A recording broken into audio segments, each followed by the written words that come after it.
everybody, and welcome to Zoological, the show where the hosts don't bite, but our subjects just might. I'm Allie, and I am not an expert. And I'm Anna, and I'm even less of an expert. So, I think most of the time we're supposed to start these shows with a little bit of back and forth banter, but I don't think anyone knows who we are well enough to be invested in that. So, Anna, how have you been dragged into doing this podcast about animals and animal behavior? Well, I mean, you are constantly bombarding me with animal facts, and so once upon a time you were asked to do a project about this, and yeah, you ended up doing a podcast, and so somehow I ended up stuck in this room testing audio levels, and here I am. Apparently I'm going to hear about animals. Yes. In our defense, we were planning to do this before the project came along. Yes, we were. But this is a good excuse to find time to take audio equipment and figure out how audio equipment works and audio editing. For now, I'll be suffering, but if we continue to do this, you will learn to suffer. And if we continue to do this, just a warning, audience, our audio quality is going to drop drastically after this episode. Actually, I'm able to rent these for free. So are you. Oh, okay. Yeah, cool. Our audio quality will remain the same. As long as we can remember to book equipment.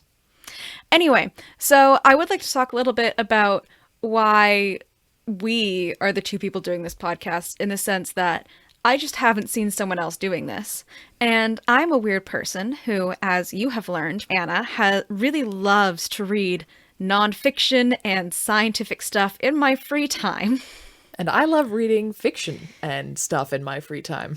I love reading that too, but it's a lot of fun for me to read about bees, and particularly primates. Oh God, the bees.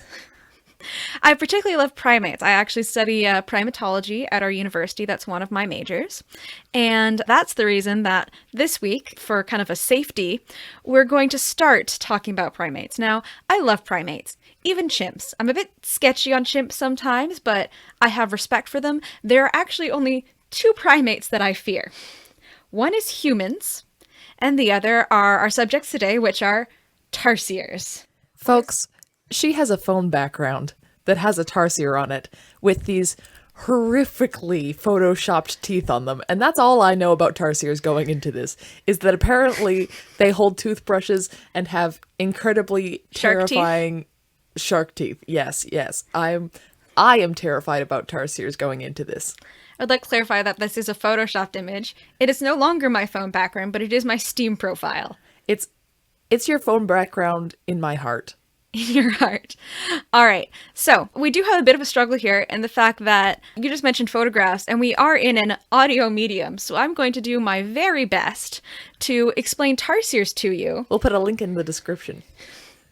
To explain tarsiers to you without visuals, which is very difficult for myself, a visual learner. I think the easiest place for us to start is with why they're called tarsiers, or as some terrifying people call them, tarsiers. Les tarsiers. So yes, she can speak French. Oui. I cannot. Je peux parler français. Bonjour les amis. I vaguely know what you're saying, but not enough that I could respond. Anyway, so the tarsiers, which we are going to call them, the tarsiers are actually named for their extended tarsus bone, which is the bone in kind of their foot to lower leg. They need it for jumping, which they do a lot of, because they do a lot of hunting. And yes, I do mean hunting. So what part of the foot is that? It's kind of above the ankle. It's where our... The lower leg bone. Yes, the lower leg bone. I study animals, not people. I did not take osteology. Equating these to humans is going to be very difficult for me. Yeah, so it does a lot of jumping while it hunts, and these bones are extremely elongated, so it's able to get that jumping power in order to do said hunting. And there's a reason I emphasize that word. There are actually 6+ species that are scattered throughout Southeast Asia. They're most commonly seen in the Philippines, but they do exist in other areas. And they're actually all nocturnal, which is the reason they have these gigantic eyes, which we'll get more into later. So watch out at night, folks. These tarsiers will hunt you. Yeah. Oh God, no, please. Please don't tell me that this is real. There's a reason I'm scared of them. I said the only primates I fear are humans and tarsiers, and there's a reason I fear the tarsier. Fear the Tarsier, folks. That's the name of the episode. But they would be very cute. They're actually only about like a quarter of a foot to half They a would foot be tall. if they weren't a murder monster, which I'm learning now. They're only a quarter of a foot to half a foot tall. They're tiny little guys. Their babies are absolutely minuscule. And they range between tan brown to like a red brown, which adapts them for their forest environment. They mostly live in dense trees to the point of almost jungles. Now, let's get into the Tarsier weird bits here. Because this wasn't weird enough to begin with. The weird bits are, as I said, those eyes.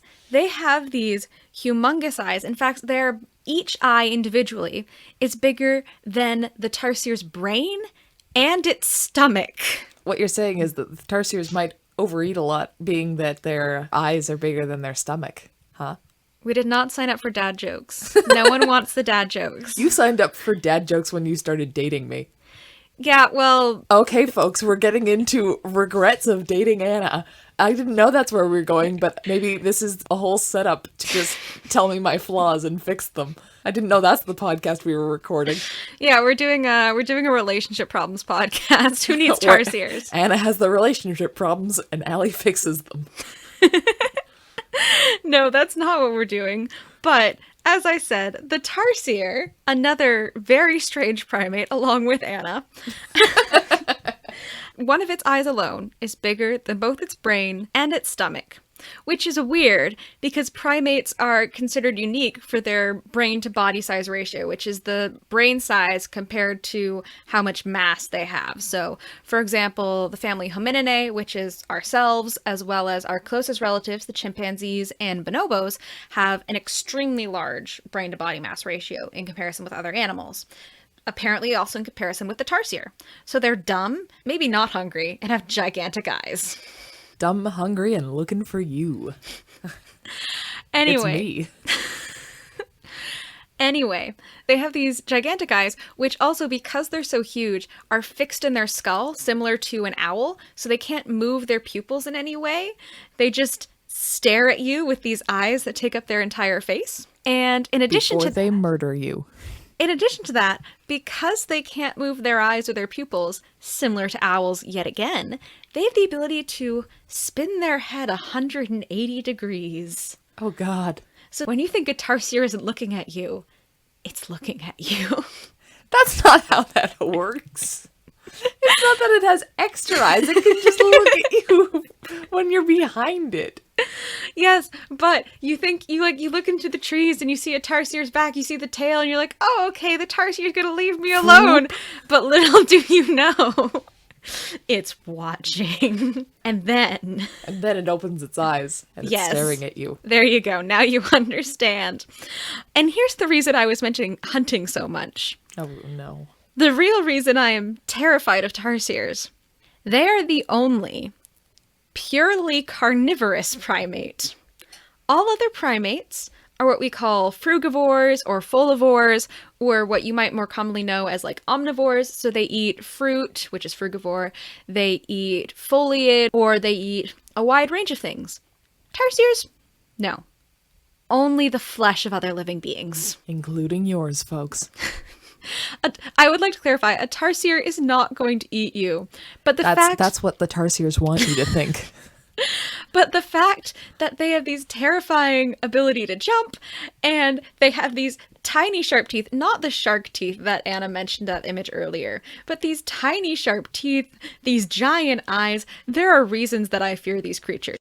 She can't prove on this podcast that they don't have those teeth. Those shark teeth? Well, I can tell you that they don't, and if we're leaving a link in the description to an actual image of a Tarsier, you will also see that they don't have those shark teeth, but they do have kind of terrifying smiles. But here is the reason that... Any teeth are terrifying when they're meat-eating teeth. Human teeth? Yes, of course they are. Why do you think we have nightmares about teeth? I thought it was an anxiety problem. It is, and it's an anxiety about getting eaten by meat-eating teeth. So there's other reasons that Tarsiers upset me, and this is where we get into how they upset me and why they upset me as someone who's interested in the sciences. And the reason they upset me is they make no sense in the evolutionary chain of primates. We know they are primates based on their location and their behaviors and their morphology, which is how their body traits work and how they relate to other animals in their area.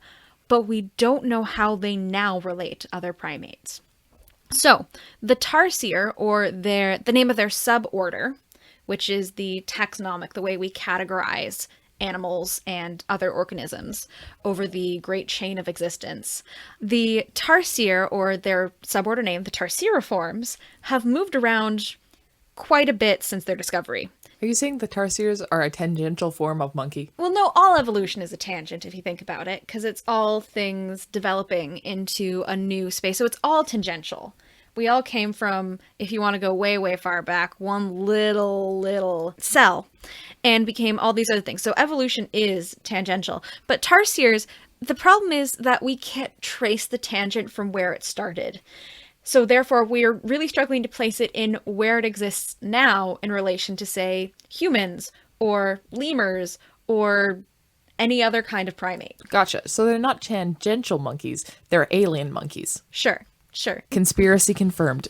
Tarsiers are alien monkeys. Yes. Well, the reason that we can't figure out where they're from is because of their weird behaviors. So they are nocturnal, which is usually associated with primates like lemurs and lorises, who are the species of primates that evolved to be nocturnal. But they don't have the same nocturnal adaptations as those primates. They've evolved instead to have those gigantic eyes so they can see in the dark, even though they're not built to see in the dark evolutionarily. What dumbasses. They got big eyes instead of better eyes. Big eyes are better eyes. But not dark vision eyes. No, because that takes a long time to figure out. Will they eventually get there, do you think? That's more of a conversation when we're talking about owl monkeys. What I'm just trying to get into is the fact that, so we know they're not part of lemurs and lorises, which is under the family of strepsirrhines, who technically aren't monkeys. They are lemurs and lorises. And the problem is... As she reminds me every time we see a monkey, folks. Every time. We see a lemur, we see a whatever. I am not allowed to look at monkeys if they are not real monkeys. No, the real monkey problem has nothing to do with if they're strepsirrhines or haplorhines. Haplorhines are the actual monkeys. The reason I don't like fake monkeys is because they're like the Curious George monkeys, which aren't an actual species of monkey. They are the hallmark monkey, and I don't like them because they're not real monkeys. If you want a stuffy, buy at least a stuffy of a real monkey. You can learn about its ecology and its behavior, and you can be like, hey, you could take it to a zoo or to its wild habitat and hold up this stuffy and be like, oh yeah, this looks like this monkey. Those stupid, Curious George monkeys look like nothing. I am going to teach our children that fake monkeys are real monkeys. They will learn false information about monkeys. And we will get a divorce, and I will win the children in the custody battle for the pure purpose that you want to teach them incorrect science. I want to teach them that monkeys don't have tails and apes do. I'm going to teach them that apes have tails. But they're apes. So, what I was trying to say, we do not know where these guys fit in on the evolutionary chain. We have no idea. And the most basic method that we use to categorize strepsirrhines, which are the lemurs and lorises, which sometimes tarsiers are under. When I was first learning about primates, they were considered part of the lemur and lorises family, versus haplorhines, which are the actual monkeys, where we see everything from macaques to humans. And the problem is that those are actually defined by their nose, which is called the rhinarium. That is the professional term for it, is the rhinarium. The most stringent and specific definition of a strepsirrhine, which is a lemur or loris, versus a haplorhine, which is all the primates, is if their nose is wet or dry. That is the defining trait of if you are a monkey or not. So if I were to put some water on my nose, would that make me not a monkey? Yes, it would make you a strepsirrhine. Though the idea is that your nose is constantly secreting liquid to keep itself moist, similar to like a cat or a dog. I mean, I don't know about you, but my nose is constantly secreting liquid. On the surface of the nose. Folks, I have allergies. I have so many allergies, and I am constantly needing to blow my nose in all seasons. If I don't have a cold, I have allergies. I think that I could qualify for a constantly wet nose. Well, then we have a major issue of you are no longer either an ape, you're no longer a human, and you are no longer a monkey.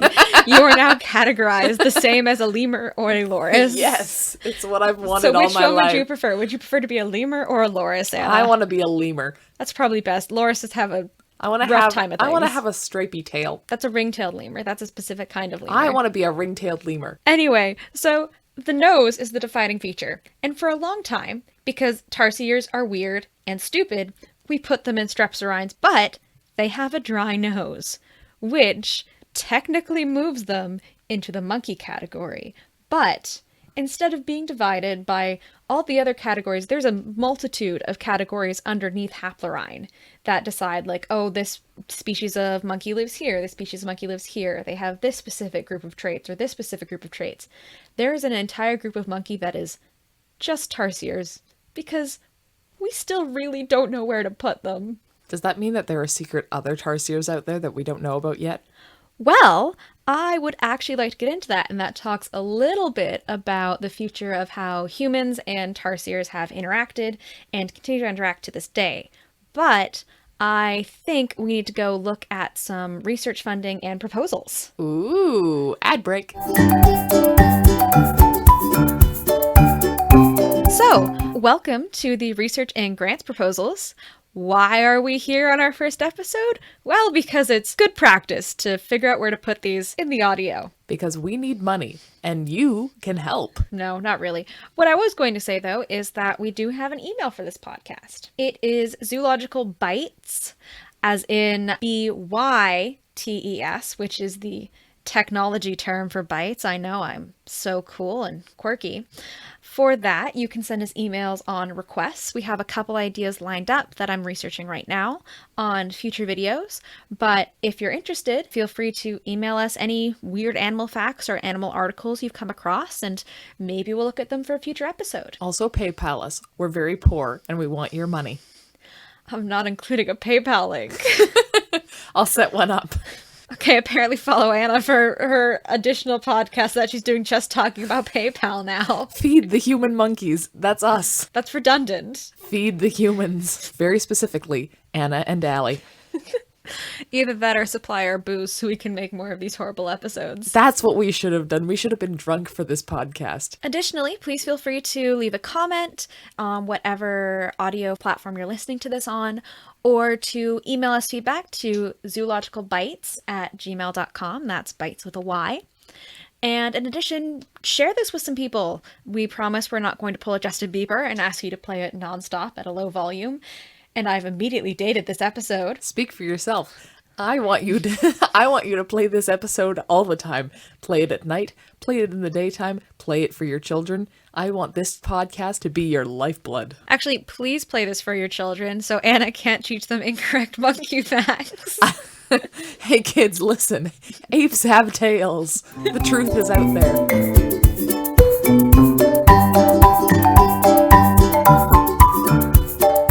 Mentioning that there are potentially hidden tarsiers out there that you're now afraid of. Yes, hidden alien monkeys. Hidden alien monkeys. Well, I hate to tell you that it's not entirely incorrect. Please tell me that they're at least far away. Well, yes, they do mostly live in Southeast Asia. They're most commonly heard of in the Philippines. They exist in the southern parts of China and, of course, other South Asian countries. But, as I mentioned way back in the podcast, there are 6+ species of tarsier. And that is because... You never mentioned that. There are 6+ species of tarsier. And that's because we are constantly discovering new species of tarsier. Where are they hiding? Just deeper in the jungle where we haven't explored. A lot of the countries they live in are less developed than places like the US or Europe. Honestly, Canada has a lot of unexplored wilderness. There are new species that could be discovered here at any time, especially if you go further up north. Well, that's frightening. Canadian tarsiers. They're out for you. Hey, if someone wants to make a case for Bigfoot, Canada is their best bet. Giant walking tarsiers. I would leave this country. If that was discovered, I would leave this country. To where? Anywhere that didn't have giant walking tarsiers. Bigfoot is a tarsier, folks. You heard it here first. Anyway, there are 6+ species of them because we're constantly discovering new ones. In fact, I couldn't actually find the original quote-unquote discovery date for tarsiers, which is actually good because discovery of a species often means that Europeans came in and actually listened to local populations and then were like, oh wow, I never heard of this before. And the local population is standing there like, been here always. So I was happy that I could not find a discovery date for the first tarsier, but we are still discovering new species of them as time goes on because we're discovering just mild genetic differences and niche populations that we haven't had time to explore before. So they are new, terrifying tarsiers all And the they time. all eat meat. Yes. I don't think I'd be interested. I don't think they would be considered a tarsier if they weren't carnivorous at this point. Because that is a defining trait. And that leads into the fact of why I am personally afraid of tarsiers. So, when I was first studying primatology under my professor, she told me a lovely story of her experience with tarsiers. Now, she's had a lot more experience physically interacting with primates. She actually studied ring-tailed lemurs. Yes. As well as helped with a lot of research on other primate species, including during her undergrad or master's, I can't exactly remember. She worked in a primate research facility that had tarsiers. And she told me this lovely story about her experience with tarsiers because she was in charge of taking care of them, feeding them, and cleaning up their Excrement. container. Well, their container, their habitat. And she told me this lovely story about how she had to feed them lizards because they're carnivorous, so she fed them lizards. But in captivity, of course, they're not desperate for food. They know more food's going to be coming when they need it. So their specific taste is Humans. they will only eat the heads of the lizards. Nothing else. That's even more disturbing. Why? They would just eat the heads and the brain, and she would pick up the decapitated carcasses of lizards from the habitat floor. I am afraid of tarsiers, and there's a reason. In addition, if they were mad at her, this is why I mentioned the whole turning your back to tarsiers. If they are mad at you, they will actively turn their back to you, spin their head all the way around, and scream. The ultimate passive-aggressive maneuver. They will. Just imagine that. You're in a research facility. There are headless lizards all across the floor, and these bug-eyed primates are sitting in this tree, and they turn their back to you, and their head, exorcist style, spins all the way around and starts screaming at you. This is why I fear them. I love horror. I was reading Lovecraft at the age of 11, but tarsiers are the fuel for my nightmares. The image Anna described earlier of the tarsier with a toothbrush and shark teeth, that is how I see tarsiers at all times. Anyway, on top of that, luckily, I am not the only person who is afraid of tarsiers. But the good news for the tarsier is that fear actually protects them to a certain extent. Unlike most primates, for example, I mentioned lorises earlier when I asked if you want to be a lemur or a loris. Lorises sadly have a lot of superstition surrounding them, and it leads to them being killed by local populations. Oh. However, the tarsier, on the other hand, specifically in the Philippines, people are afraid of the tarsier for reasons that I hope are now obvious. They're probably also not cute enough to keep as pets. I don't consider them cute enough to keep as pets. I hope no one keeps them as pets because there's a whole thing about how primates are not good pets for their own health as well as yours.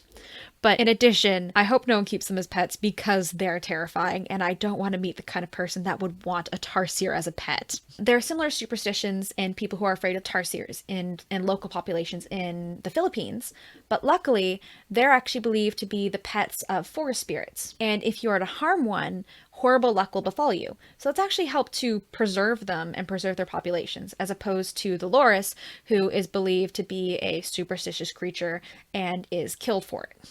I would like to think that horrible luck is going to follow anyone that harms a monkey. I would like to think that as well, but sadly that is not the case. Because tarsiers, of course, populations have variation. Not all of one area has the exact same beliefs and traditions. Some people will actually still kill tarsiers for something called bushmeat. Bushmeat is the common name given to any primate meat that is sold for human consumption. Bushmeat is also how you get a variety of diseases and spread it to other humans. It's one of the theories as to how HIV and AIDS might have actually migrated into human populations, as well as a bunch of other what's called zoonosis diseases, which are diseases that spread from animals to human populations. Stop eating bushmeat, folks. It's difficult because, of course, it's a tradition in the areas, and oftentimes in the areas where this is happening, there isn't a lot of resources available. For example, we can go to the grocery store and buy cow meat. Humans, as a species, need protein to survive. And of course, there are other sources of protein. You can eat beans or eggs, depending on what you have available. But these people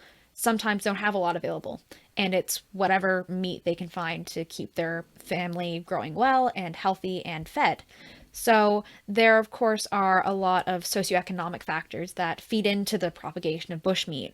But of course, it is sad because it can lead to the death of primates, who are our, as I like to call them, they're our evolutionary cousins. They're creatures that are like us and are, if you look at a bonobo or a chimp walking around or grieving a lost family member, it's amazing to see how human those interactions are. There are records of primates actually cleaning and essentially preparing their death, similar to early mortuary rituals that we've studied in humans. I actually recently saw an article that monkeys are making their way into the Stone Age. Yeah, well, they've been using tools for a while. There's a lovely story I can share about capuchins at a later date, and how one of the sites, a capuchin manufacturing site where they were making things and processing food, was mistaken for a Neolithic human site. Well, let's hope that they evolve and do better than us. So we can hope that. Like many primate species, the tarsier is used for bushmeat. And in addition, they're also threatened by high industrialization that is going on in the Philippines and other regions where they live, which leads to the destruction of forests, which, as we now know, are their habitat, and lead to, of course, them being brought closer to human contact and also lacking those lovely lizard food supplies that they need to survive. However, one great thing is that despite the deforestation, which is largely caused by an increase in agricultural produce to support people, to create jobs, which again feeds back into those socioeconomic issues that we were talking about earlier. Additionally, a lot of it's being cleared for things like coconut and palm oil plantations, which I'm sure we could do an entire episode on those. I'm sure that I could put together an entire episode with the things that you tell me on a daily basis about palm oil. There are give and takes to palm oil based on the conflict between human and animal interests, and the fact that it's a long, long story that, as Anna said, she alone could do an entire episode on, but I do think that the yes or no to palm oil binary side is missing a very important part of the debate, which is the people that are involved. Still, you do a pretty good job of checking things for palm oil and trying your best to be palm oil sustainable. Yes, that's what I try to do, is I try to be palm oil sustainable, because then you're still supporting people who are trying to meet income standards and to support their own families and have further development and resources available in less developed regions, but you have a better chance of not endangering local environments and, in my specific interest, primates, but also other animals and organisms. She only cares about primates. No other only animals. Primates. This will just, we called it zoological, but it's only going to be primates, nothing else. Only monkey facts, folks. Only monkey facts.